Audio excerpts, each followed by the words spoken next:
الحمد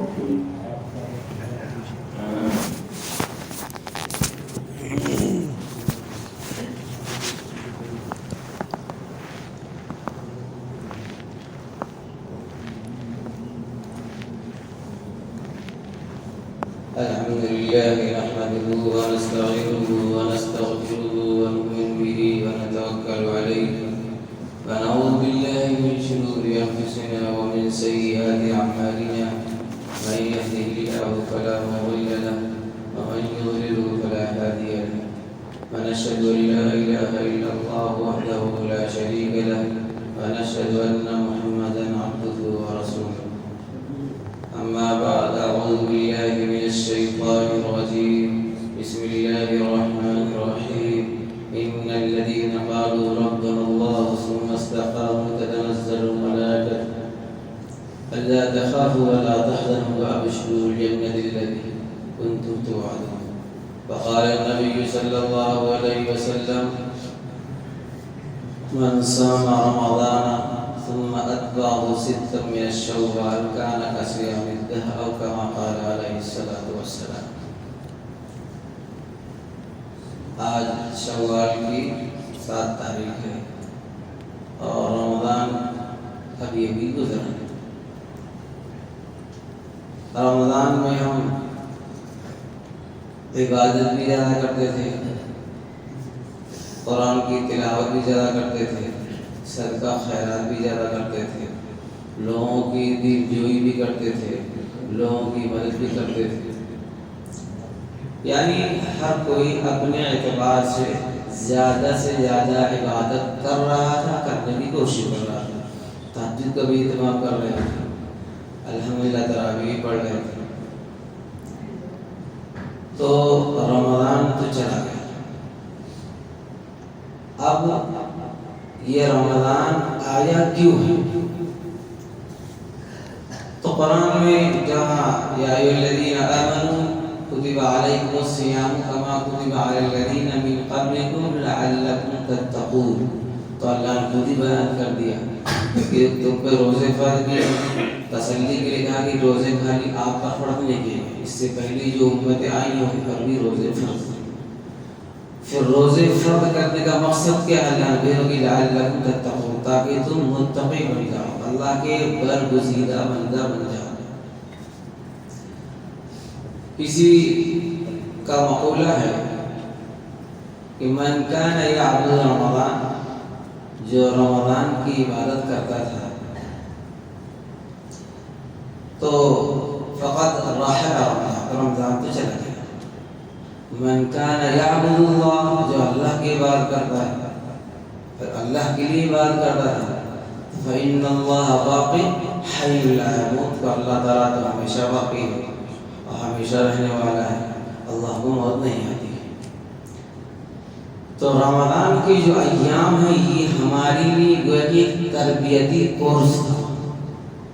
یہ تربیتی کورس تھا، یعنی ہم اپنے آپ کو اس رمضان میں تہجد کے لیے، قرآن کے لیے اور لوگوں کی مواسات کے لیے، لوگوں کی پریشان حال کو مدد کرنے کے لیے اپنے آپ کو عملی مشق، عملی طور پر تیار کرنا تھا.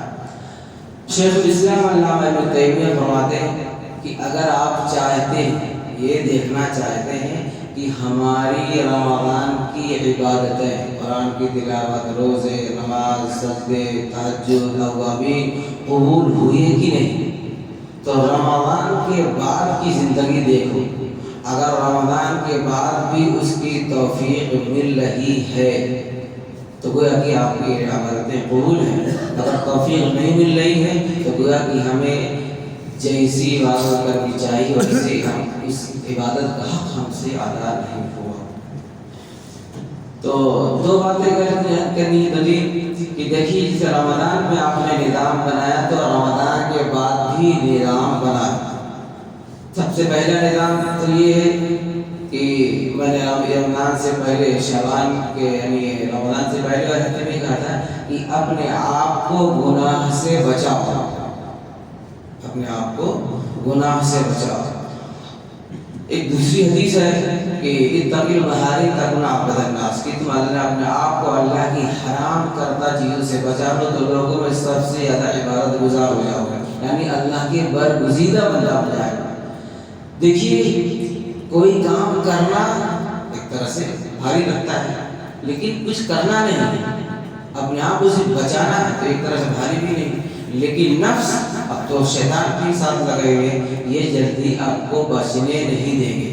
اس لیے ہمیشہ بچنے کے یعنی گناہ سے بچنے کی کوشش کے ساتھ ساتھ اللہ سے دعا بھی مانگتے رہنا چاہیے کہ اللہ تعالیٰ مجھے اس گناہ سے بچا دیجیے، جو بھی گناہ۔ اور قرآن میں کہ شیطان آپ کو چاروں طرف سے، آگے سے، دائیں سے، پیچھے سے، چاروں طرف سے بہکائے گا۔ تھانوی رحمۃ اللہ نے کیا یعنی کہ کوئی کہے کہ جب شیطان چاروں طرف سے بہکائے گا تو ہم گناہ سے بچ ہی نہیں پائیں گے۔ بھائی سامنے دیکھیں تو شیطان، پیچھے دیکھیں تو دائیں جانے دو، اللہ نے اس کو اجازت دے دی۔ تھانوی رحمۃ اللہ نے اس کی تشریح کرتے ہوئے فرماتے ہیں کہ دیکھو اللہ نے اس کو دو راستے بنائے، ایک اوپر کا راستہ، ایک نیچے کا راستہ۔ دنیا دار الاسباب ہے، آپ اسباب کسی وقت گئی گناہ کے دلدل میں آپ پھنس جائیں، یعنی چاروں جدھر نظر اٹھاؤ گناہ ہی گناہ، تو اپنی نظر کو نیچے کر لو، یعنی اسباب اختیار کرو۔ دوسرا اللہ، پہلا اللہ سے مدد مانگو کہ اللہ میں اس دلدل میں پھنسا، مجھے بچا لیجیے۔ جب تک اللہ کی مدد نہیں آئے گی تو آدمی بچ نہیں پائے گا۔ جب اللہ کی مدد ہمارے ساتھ ہوگی تو اللہ کہتے ہیں نا کہ کہتے ہیں بہت سارے لوگ موت کے منہ سے واپس آ گئے، موت کے منہ سے کیا، اس کو اللہ نے بچایا۔ وہ زبان ہے اللہ نے اس کو، یعنی جس طرح کے حالات تھے اس کو بچنا نہیں چاہیے، لیکن جب اللہ بچانے پہ آئے، اللہ حفاظت کرنے پہ آئے تو کوئی بھی اس کا کچھ بگاڑ نہیں سکتا۔ تو سب سے پہلا کام تو یہ ہے کہ اپنے آپ کو گناہ سے، جس طرح رمضان کے مہینے میں بچاتے تھے تو رمضان کے بعد بھی اس 11 مہینے میں بھی اپنے آپ کو گناہ سے بچانا۔ اب دیکھیے کبھی آدمی سوچتا ہے یعنی کسی گناہ کی کسی کو لت لگی، مثال کے طور پر یہ آپ سمجھانے کے لیے کہہ رہا ہوں، یعنی وہ چاہتا ہے کہ میں چھوڑ دوں، لیکن چاہتے ہوئے بھی اس سے، نہ چاہتے ہوئے گناہ اس سے گناہ کا صدور ہو جاتا ہے۔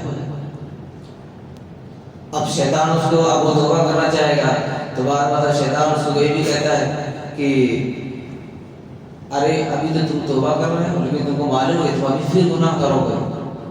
تو حضرت یہ سب سے جملہ آتا تھی کہ اس توبہ کی قبولیت یہ ہے کہ آپ جس گناہ کو کر رہے ہو فوراً چھوڑ دو، اور اس کے بعد نہ کرنے کا عزم کر لو، پچھلا جو گناہ ہے گناہ ہو چکے ہیں، اللہ پہ توبہ کرتا ہوں۔ ثانی رحمۃ اللہ نے لکھا ہے کہ اس کا فائدہ یہ ہوگا کہ کبھی اگر اس رات میں موت آ گئی تو پچھلے جو گناہ ہوتا تو معافی ہے، اور رات میں وہ گناہ ہوگا نہیں، اور توبہ کرنے کے بعد جو گناہ ہوگا اس سے تو کل اسی کی پکڑ ہوگی۔ آگے کو اور آگے جو بتانا چاہتا ہوں، ثانی فرماتے ہیں کہ اس جملے کی کہنے کی برکت سے اللہ آپ کو گناہ سے ہمیشہ کے بچا لے۔ آگے ثانی اپنا واقعہ لکھتے ہیں کہ ایک آدمی کو میں بنگلہ دیش گیا تھا، وہاں سارے نواب تھے، سب داڑھی کٹاتے تھے۔ تو میں نے کہا کہ دیکھیے بھائی، میں آپ کو داڑھی کہوں، ہر کوئی رکھ لے، ضروری بھی نہیں، ہر ایک کے ساتھ نفس شیطان لگا ہوا ہے، بعض مرتبہ آدمی چاہتا ہے میں داڑھی رکھوں لیکن نفس ماحول کی وجہ سے نہیں رکھ رہا ہے۔ تو بس یہ کام کر لو کہ روزانہ سوتے وقت توبہ کر لیا کرو، توبۃ نصوحا، کہ اللہ میں داڑھی کٹانے کی توبہ کرتا ہوں، آئندہ نہیں کٹاؤں گا، اور جو کٹوا چکا ہوں اسے توبہ کرتا ہوں۔ اور جب رات میں سوتے وقت کہو گے تو اس وقت تو آپ تو داڑھی چلا نہیں رہے ہوں گے، یعنی اس وقت گناہ میں ملوث بھی نہیں ہوں گے۔ آگے لکھتے ہیں کہ جب میں 1 سال کے بعد دوبارہ جانا ہوا، جتنے لوگ تھے سب کو اللہ نے داڑھی رکھنے کی توفیق دی۔ ایک چیز بھی یہ ہوئی۔ دوسرے میں ایک جملہ یہاں بیچ میں عرض کر دوں کہ آپ کو، ہم کو، جس کو بھی جو بھی عبادت کی توفیق مل جائے اس پر شکر ادا کرنا چاہیے، کہ اور یہ کرنا چاہیے۔ ہمارے حضرت شیخ جانشین سنہ دامت برکات میں فرماتے ہیں کہ یہ جملہ کرے اللہ محروم نہ فرمائے گا، اور دوسرا اگر تم کو توفیق مل رہی، مثال کے طور پر آپ ابھی پڑھ رہے ہیں، تہجد پڑھ رہے ہیں، اشراق پڑھ رہے ہیں، روزہ رکھ رہے ہیں، نفلی روزے رکھ رہے ہیں، تو آپ رکھیے اور اللہ سے مانگیے، لیکن کسی کو حقیقت میں سمجھیے۔ کوئی اگر نہیں کر رہا ہے، کوئی اگر نہیں کر رہا ہے، اس کو توفیق نہیں مل رہی، تو آپ اپنی نگاہ کو توفیق نہ کریں۔ آپ کو دل میں ذرا بھی، کیونکہ دل کا معاملہ تو اللہ سے ہے۔ اس کہتے ہیں ایک منٹ کی مدرسے میں لکھا ہے ہمارا رحمۃ اللہ علیہ کہ ایک کسی کو حقیر سمجھنا، دل میں زبان سے بولنا ضروری ہو تو سمجھنا یہ کبیرہ گناہ میں سے، یعنی زندگی میں اگر اس نے کوئی گناہ نہیں کیا ہے، صرف پوری زندگی میں ایک مرتبہ کسی کو حقیر سمجھ لیا ہے، تو اس حقیر سمجھنے کی بنیاد پر اللہ اس کو جنت سے جہنم میں لے جائے گا۔ بدلے گی اللہ جس پر فضل فرمائے، یعنی صرف ایک گناہ۔ تو یہ جو جملہ ہے اس پر بہت ڈرنے کی ضرورت ہے، اور بہت مرتبہ تو زبان سے تو کچھ کہتا نہیں، لیکن دل میں مثال کے طور پر آپ نماز پڑھ بعد میں کوئی ایسا آدمی آیا ہے، کوئی سے کپڑے پھٹے ہیں، تو آپ اس سے کچھ کہیں گے، کوئی نہیں کہتا ہے، لیکن دل میں کبھی خیال آ گیا تو معاملہ بہت سنگین ہو جائے گا۔ اس لیے تو دو باتیں، کہ سب سے پہلے آپ اپنے آپ کو گناہ سے بچائیے۔ اب گناہ کے اپنا محاسبہ کر لیجیے کہ کون سا گناہ مجھ سے ہوتا ہے اور کون سے گناہ سے مجھے بچنے کی توفیق عمل کرنے کی۔ اور سب سے بہترین ہے کہ روحانی ڈاکٹر، یعنی جو اللہ والے ہوتے ہیں، ان سے آپ اپنا ان کے پاس جائیے، اٹھتے بیٹھیے اور انہیں ان سے اپنے حالات بیان کیجیے جن سے آپ کو مناسبت ہو، جو حقیقت میں اللہ والے ہیں۔ مولانا حکیم اختر صاحب دامت برکاتہ رحمۃ اللہ علیہ لکھتے ہیں کہ قرآن میں یا ایھا الذین آمنوا اتقوا اللہ کونوا مع الصادقین، کہ ایمان اور اللہ سے ڈرو، یعنی اپنے آپ کو گناہ سے بچاؤ، اور گناہ سے بچو گے کیسے؟ تو سچوں کے ساتھ جاؤ۔ تو اب یہاں صادقین سے مراد تمام مفسرین کا اتفاق بھی یہاں متقین مراد ہے۔ تو پھر یہ سوال یہ آتا ہے کہ اللہ نے متقین لفظ کیوں نہیں کہا؟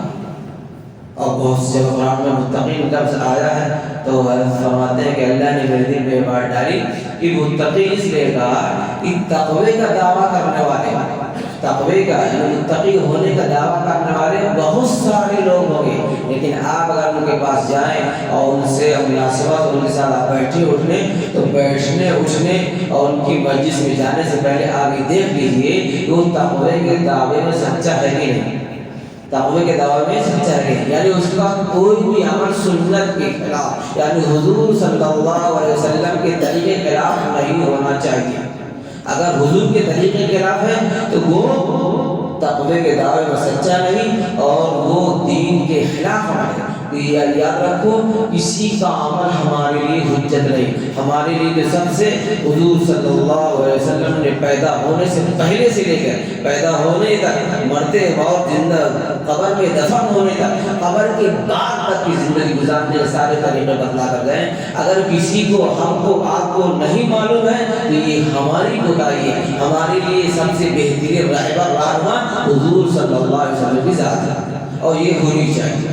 ہم کو معلومات ہی نہیں، اب معلومات کیسے ہو گئی؟ دیکھو حضور صلی اللہ علیہ وسلم کے سارے حالات بچپن سے پہلے حضور صلی اللہ علیہ وسلم کے والدین کے حالات بھی کتابوں میں لکھے ہوئے ہیں، ہمیں اور آپ کو پڑھنا چاہیے۔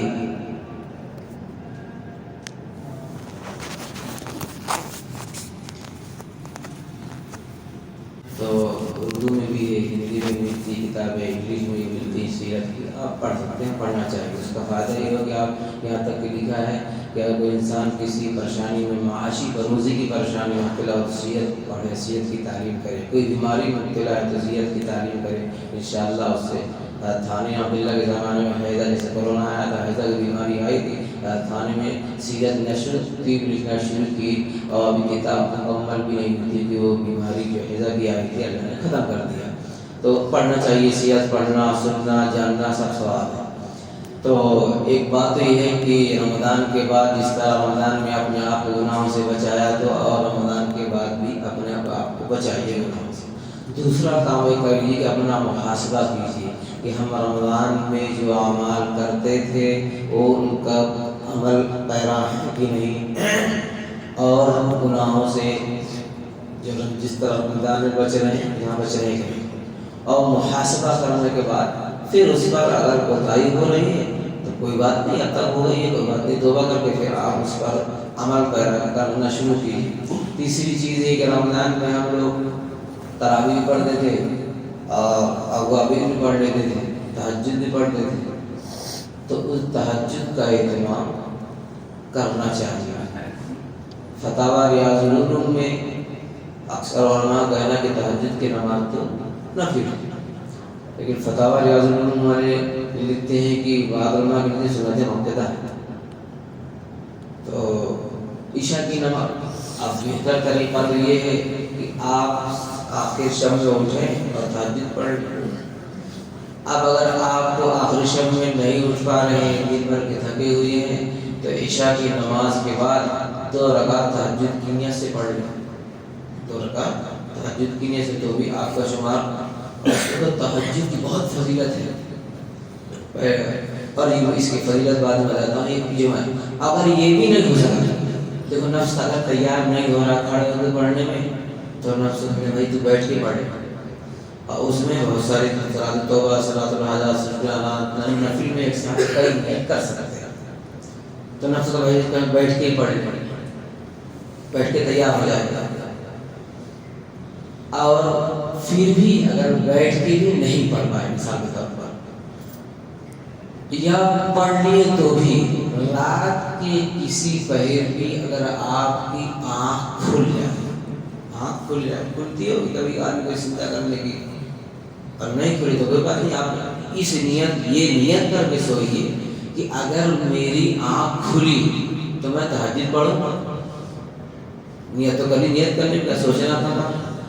اگر آنکھ کھلنے کے بعد بھی نفس اور شیطان پڑھنے نہیں دے رہے، تو وہی بستر پر لیٹے تتجافا جنوبہم عن المضاجع، بیٹھ جائیے اور بیٹھ کے استغفر اللہ پڑھ لیجیے، درود پڑھ لیجیے، دعا مانگ لیجیے، آپ تہجد کا شمار، تہجد پڑھنے والے آپ کا شمار ہو جائے گا۔ اعلیٰ درجہ تو یہ ہے کہ آپ اٹھ کے وضو کیجیے، نماز پڑھیے، اور دوسرا درجہ ہوتا ہے کہ عشاء کے بعد ہی پڑھ لیجیے، اور یہ عمل بھی کر لیجیے، اور کرنے بہت۔ اب دیکھو اگر آپ تہجد پڑھیں گے تو آپ کا شمار صالحین میں ہو جائے گا، نیک لوگ میں ہو جائے گا۔ اور التحیات للہ والصلوات والطیبات، ہر کوئی نماز تیار پڑھتا ہے، تو آخر میں کیا ہے، وعلی عباد اللہ الصالحین، صالحین سب لوگ پڑھتے ہیں۔ جب آپ تہجد پڑھیں گے تو آپ صالحین میں شمار ہو جائیں گے، جب صالحین میں شمار ہوں گے تو گویا کہ ہر نمازی آدمی، ہر نماز آپ کے لیے دعا کرے گا۔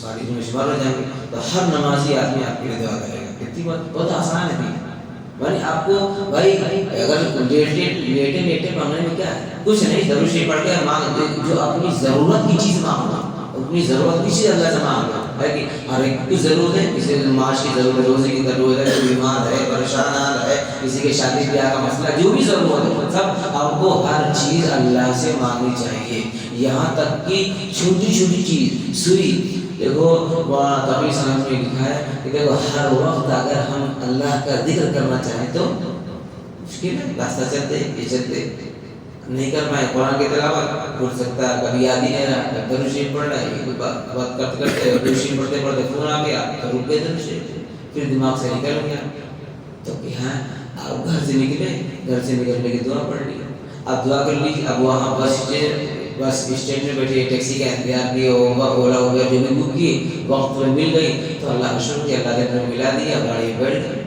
اور دل میں ہو گئی، پھر آپ اپنی جگہ جہاں جانا چاہتے وہاں پہنچ گئے عافیت سے، تو اللہ کا شکر، اللہ الحمدللہ الحمدللہ کہ اللہ نے ہم کو عافیت سے پہنچا دیا۔ تو اب آگے آپ کو نوکری میں جانا ہے، دکان کام کرنا ہے، وقت پر پہنچ گئے الحمدللہ، آپ دکان میں پہنچ گئے، اتنا کہنا ہے، تو آپ ہر وقت آپ کا شمار اللہ کی، یعنی اللہ کی یاد کرنے والوں میں ہو جائے گا۔ تو کتنا آسان جملہ ہے، مطلب کچھ کرنا، صرف آپ کو الحمدللہ کہنا ہے، زبان سے کہنا بھی آپ کو، اور جب ظاہر سی بات ہے وقت پہ پہنچتے ہیں ایک خوشی بھی ہو جاتی ہے، اور اگر کہ اور لئن شکرتم لازیدنکم، کہ اللہ کا شکر ادا کرو تو اللہ تعالیٰ اور دے گا. یہ تو ہو گئے. اب تیسری چیز یہ ہے کہ جو رمضان کے مہینے میں مواسات ایک دوسرے کا خیال رکھتے تھے. کوئی پریشان حال نہیں, کسی گھر کا چولہا تو نہیں جل رہا, کوئی کرتا ہی تھا کوئی اپنے اعتبار سے. تو رمضان کے علاوہ بھی اس کا اہتمام کرنا چاہیے. بھائی دیکھو زکوٰۃ تو فرض ہے, زکوٰۃ تو آپ کو ادا کرنا ہے, وہ تو اللہ کا حق ہے. زکوٰۃ کے بعد جو آپ نفلی صدقہ کریں گے تو یہ نفلی صدقہ آپ پہ کام آئے گا, اور اس کے برکات آپ دنیا میں بھی دیکھیں گے. 2008 کی موقع یاد آ رہا کہ 2008 میں 4 مہینے کی جماعت میں چل رہا تھا, اور وہاں 8 میں دنیا میں فساد ہوا تھا. وہاں 20% مسلمان ہیں. ایک آدمی کا 1 روپے کا نقصان نہیں ہوا. اس کی دکان ایک دم اکیلی تھی غیروں کے بیچ میں. یہ جو بتانا مقصود ہے یہ اصل. اس سے پوچھا لوگوں نے کہ آپ کا 1 روپے کا نقصان نہیں ہوا, اس کی وجہ کیا ہے, اور آپ کی دکان اکیلے ہوا ہے, مطلب کہ آپ کا کوئی اپنا نہیں ہے. تو اس نے بتایا کہ دیکھو 2008 کی بات کر رہا ہوں کہ میری کمائی سال کی 5 کروڑ ہے. کتنی؟ 5 کروڑ. 5 کروڑ میں زکوٰۃ 2.5% آئے گی تو 12.5 لاکھ ہوگی. 12.5 لاکھ تو میں رمضان میں بانٹ دیتا ہوں. رمضان میں اس کے علاوہ کوئی ضرورت مند آتا ہے یا یہ تم کا ایک بات اور دیکھو, رمضان میں تو ہمارا ثواب بڑھ جاتا ہے, لیکن ثواب کا بڑھانے والی ذات اللہ کی. ہمارے ابھی کہا کہ من کان یعبد رمضان فإن رمضان تو گزر چکا, من کان یعبد اللہ فإن اللہ باقی حی لا يموت. اللہ تعالیٰ تو ہمیشہ باقی ہے, ہمیشہ رہنے والا ہے. تو اللہ چاہے تو رمضان کا ثواب غیر رمضانی بھی دے سکتا ہے.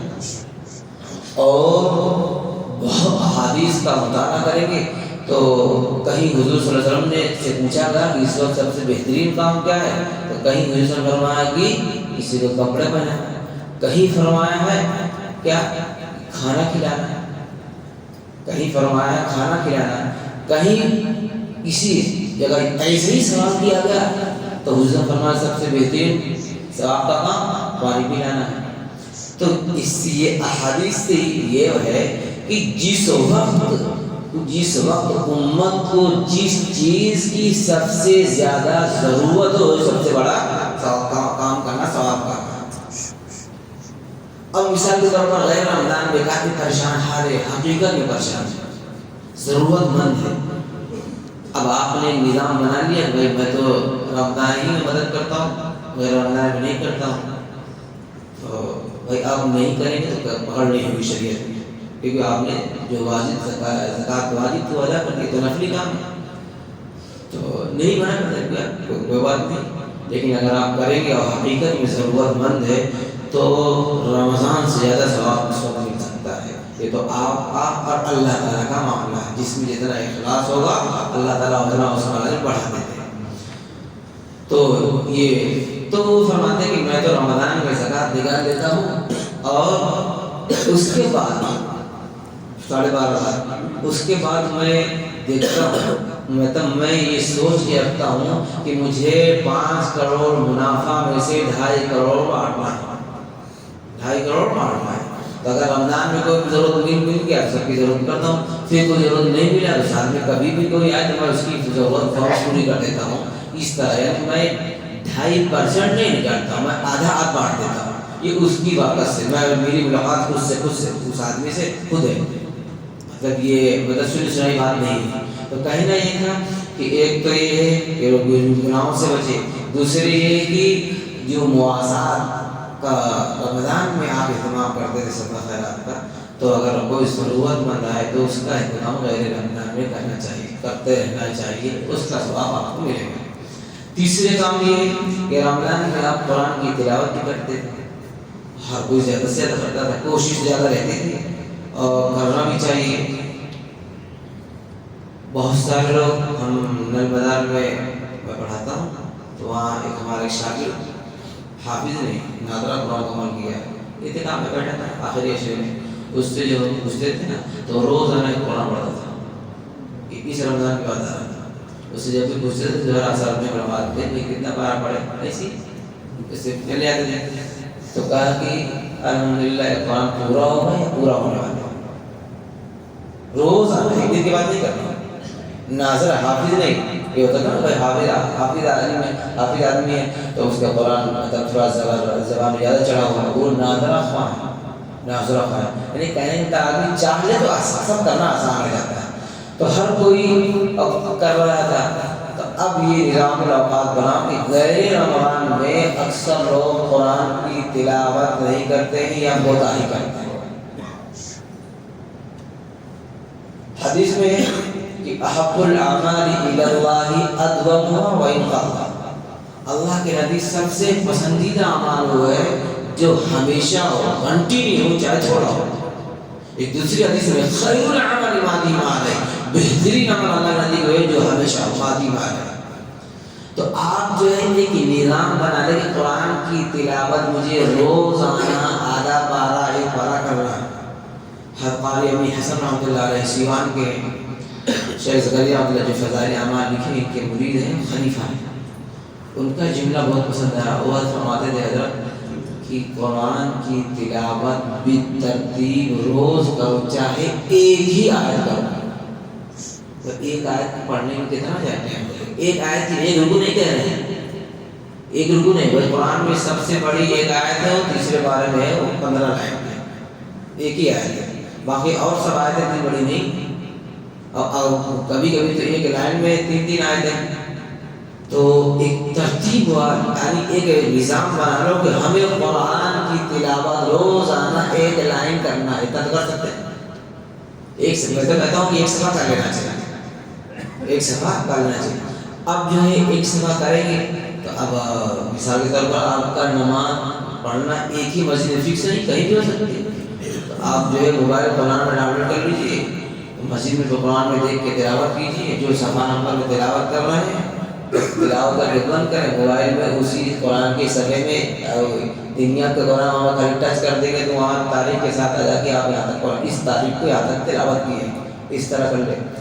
ایک چیز اور یاد رکھیے، آپ کوئی بھی عمل کرنے کا معمول بنائیں گے تو ناغہ ضرور ہوگا، ناغہ چاہے ایک مرتبہ کا ہو، تو ناغہ اس کا طریقہ کیا ہے، جب 2-3 بار قضا کریں گے، مثال کے طور پر آپ نے ایک سر رکوع پڑھنے کا تلاوت کا معمول بنایا، اب معمول بنایا لیکن 2 دن قضا ہو گیا، 2 دن قضا ہو جاتا، اب تیسری دن 3 رکوع پڑھو، جب 3 رکوع پڑھو اور استغفار کہ اللہ تعالیٰ نے معمول بنایا تھا لیکن ناغہ ہو گیا، تو اب شیطان کو ندامت ہوگی، اب شیطان خود ہی آتے ہیں کہ قرآن کی تلاوت کر، کیونکہ اس ثواب زیادہ مل جائے گا۔ واقعہ ہے ایک صاحب تہجد میں سو گئے تھے تو انہوں نے بہت رویا کیونکہ سارے صحابی غالباً، تو دوسرے دن شیطان خود ان کو تہجد میں اٹھا رہا ہے، بولے بھائی کل تو ہی سو رہا ہے، آج کیوں اٹھا رہا ہے؟ بولے اس دن تہجد نہیں پڑھے تھے لیکن جو اس کا استغفار کیا اللہ سے، تو جو ایک دن کا ثواب تھا اللہ نے اس کا ڈبل ٹربل ثواب دے دیا، تو میں تم کو اس لیے اٹھا رہا ہوں بھائی تم کو ایک ہی دن کا ثواب ملے، ڈبل ٹربل نہ ملے، میں خیر خواہی میں نہیں اٹھا، تو میرا نقصان ہو گیا تھا۔ تو یہ آپ کوئی بھی عمل کا یہ معمول بنائیں گے تو اس طرح کریں۔ تیسرے یہ کہ روزہ رکھتے تھے حضور صلی اللہ علیہ وسلم، ایام 20 یعنی مہینے اسلامی مہینے کے بعد 13، 14، 15 روزہ رکھتے تھے، اور ایک روزہ 10 روزے کے برابر ہوئے تو گویا کہ 3 روزہ رکھ لیں گے تو آپ پورے سال کا روزہ رکھنے میں شمار۔ تیسرے کی یہ بات رہ جائے گی کہ ایک جو میں نے حدیث پڑھی کہ من صام رمضان ثم اتبعه 6 من شوال، جس نے رمضان کے روزے رکھے اور شوال میں 6 روزے رکھے، ترتیب وار رکھنا ضروری نہیں، سوال کے پورے مہینے میں کبھی بھی رکھے تو کانا کا صیام الدہر، گویا کہ پورے سال روزہ رکھنے والے میں شمار ہو جائے گا۔ تو ایک تو یہ شوال کے مہینے میں کر لیں جس کے توفیق ملے، اور دوسرا یہ کہ ایام 20 کے روزے حضور صلی اللہ علیہ وسلم پیر اور جمعرات کا روزہ رکھتے تھے، پیر اور جمعرات کا روزہ اس پیر کا رکھتے تھے، حضور صلی اللہ علیہ وسلم فرماتے ہیں یہ میری پیدائش ہے، یہ میری پیدائش کریں گا، اور حضور صلی اللہ علیہ وسلم سے محبت ہر ایک کو ہے اور ہونی بھی چاہیے، عملی بھی ہونی چاہیے، اعتقادی محبت تو سب کو ہوتی ہے، اتنا بھی گیا گزرا ہو چاہے نماز نہ پڑھتا ہو لیکن اس کو حضور صلی اللہ علیہ وسلم محبت ہو اعتقادی ہوتی ہے۔ عملی محبت ہے کہ اپنی روزہ رکھے، جمعرات کا روزہ رکھے اس لیے کہ میں اس دن اعمال پیش ہوتے ہیں، تو کہنا یہ ہے کہ یہ جو رمضان کے بعد کی زندگی سب سے پہلے گناہوں سے بچانا ہے. تیسرا ہے کہ اپنا محاسبہ کرتے رہیں کہ بھائی میری رمضان کی زندگی، رمضان کے بعد میری زندگی کیسے گزری. تیسرا نظام یہ کہ قرآن کی تلاوت کا نظام بنائیں. چوتھا یہ کہ جو نیک کام صدقہ خیرات جو بھی آپ رمضان میں کرتے تھے غیر رمضان میں بھی کرتے رہیں. چوتھا یہ کہ ہمت اور طاقت ہے تو آپ روزے رکھیں، شوال کے روزے رکھ لیے تو، اور اللہ تعالیٰ کے رضا کی توفیق عطا فرمائے. دوسرے کہ ہر جمعہ کو میں ایک چیز کی یاد دہانی کراتا ہوں کہ آج جمعہ کا دن ہے اور حدیث میں من صلی علیہ فی یوم الجمعۃ لم یمت حتی یری مقتہ الا کما قال علیہ السلام. جس نے جمعہ کے دن 1000 مرتبہ حضور صلی اللہ علیہ وسلم پر درود شریف پڑھا تو حدیث میں ہے جس کو موت نہیں آئی، یعنی مرنے سے پہلے اس کو جنت کا ٹھکانہ دکھا دیا. آج جمعہ ہے، پڑھنا چاہیے. درود شریف کی قید نہیں، کوئی بھی درود شریف پڑھا صلی اللہ علیہ وسلم پہ پڑھ سکتے ہیں. اللہ میں تو سب بات درود شریف اللہم صلی علی محمد النبی الامی و آلہ وسلم پڑھے، جس کو جو کیا ہے پڑھے.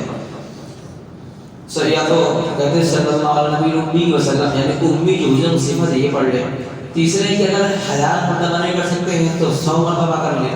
100 مرتبہ کے بارے میں حدیث ہے کہ جو انسان 100 مرتبہ پڑھے گا اس کی 100 ضرورتیں پوری ہوں گی، 70 مرنے کے بعد 30 دنیا کی ضرورتیں پوری ہوں گی.